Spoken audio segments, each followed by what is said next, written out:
Get ready with me. Okay, going up Morgan in about an hour because I'm waiting for sunrise, because actually there are mountain lions, bobcats, coyotes, a bunch of different critters are up on that trail, for real. And while the coyotes aren't really a problem, nobody really interacts with them too badly, there is a slight possibility that the mountain lions can interact with you. I mean, you might have heard in the news a few years ago, somebody down in Provo had an issue with a mountain lion. And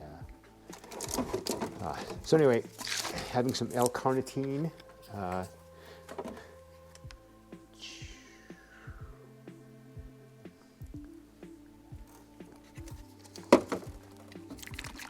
a little bit of protein. I don't want to be going up fasted. If I was on the treadmill, I'd be fasted.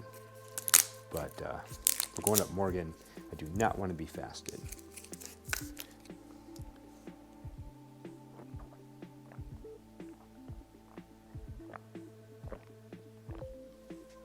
Okay, next I'm going to prepare my gels and prepare my backpack and then get ready to go up on the trail.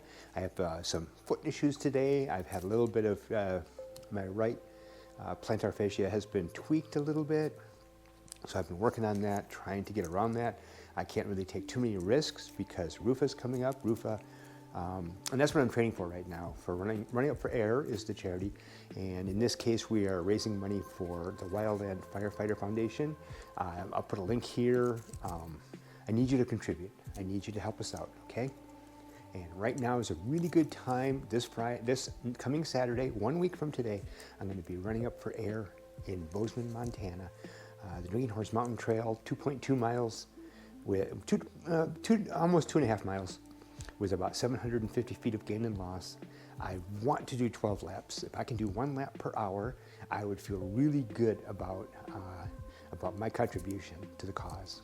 And you can help me out by contributing. Click the link, go, do it. That's at charlesmiskey.com/RUFA, R-U-F-A. All right, I'm getting my water set up here. Got 3 of the blue silicone bottles. Well, that's a little warm. There we go.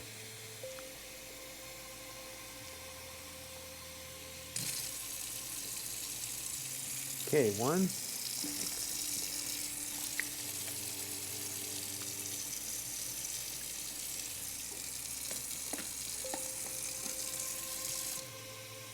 That was 2.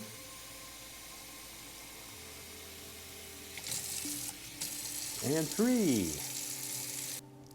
Great. Okay, I'm planning on drinking 1. I should be in the wild. I should be doing 1 of these an hour, depending on the heat and you know how much I sweat. I'm going to try to stay in zone 2 as much as possible today. Gotta lock it. And that's going to help a little bit. I really doubt that I'll drink all 3. In fact, I'd be lucky if I drink 2, the way it's been going. I think if I can drink a half a liter, that's what this is, a half a liter. A half a liter per hour would be good for hydration, good to keep me, keep my electrolytes flowing and everything. I'm going to pack up my gels next. All right, now for my gels. This is my post-workout drink. This is SALTT, SALTT, I don't know. Actually, I've been really liking these a lot. I needed a replacement for the thing I was using, and these are less expensive, and I think just as great. I love them. My wife loves them. Anyway, planning my gels. I'm going to be up for 3 hours is about the most I've got. And my plan is to do 1 of these per hour, Carbs Fuel, 50 grams of carbs for if you're doing a high carb type of protocol. And then, what do we got here? SAS Beta Fuel with nootropics, which in 3 hours I shouldn't need. If it was like 5 or 6 or 7 or 8, maybe, but I don't need those right now. What else do we got? Here we go. SAS Beta Fuel, strawberry lime, just carbs. I think it's 30 grams. Is that what this is? 40 grams, yes. Okay, so 40 grams. So that's going to be 90 grams per hour for 3 hours. So there's my gels. And I'm going to take an emergency. This is a power gel. I think these are 25 grams. These are 25 grams, and they're really tasty. So they're really good, except for when it's like really hot. When it's really hot, for some reason, I just don't like it. I ran into that Aspen Backcountry half marathon last year, and but I'm taking it. It's going to be my emergency. I just need a little bit of caffeine. I do have other gels in here with more caffeine than this, but I'm good. This should be good. Okay, that was a Morgan. I just did a Morgan. RUFA next week, next Saturday, 7 days. Wow, holy heck.